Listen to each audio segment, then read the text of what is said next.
ବିଜୁ ଜନତା ଦଳ ପ୍ରସ୍ତୁତ ଅଛି ଆସନ୍ତାକାଲି ରାଜ୍ୟସଭା ନିର୍ବାଚନରେ ଲଢ଼େଇ କରିବାକୁ ଜିତିବାକୁ।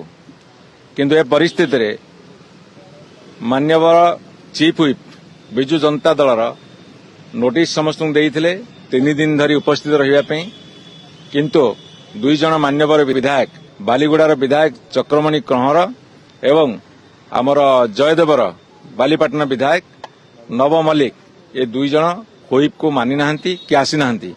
तांको शोकज नोटिस दिया आइछि।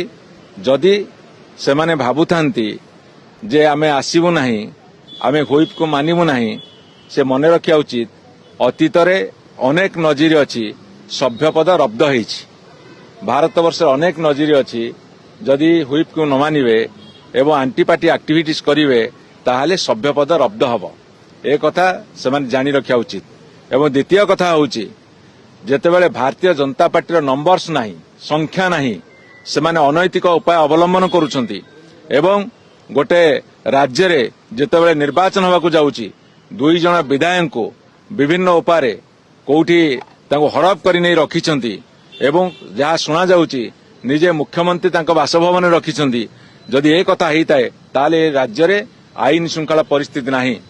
तेणु आम अनुरोध करियाकू चाहू एवं चेतावनी मध्य देवाकू चाहू जे एभली अनैतिक पंथा अवलंबन करंतु नाही। भारतीय जनता पार्टी सरकार, भारतीय जनता पार्टी ए पंथा अवलंबन करंतु नाही।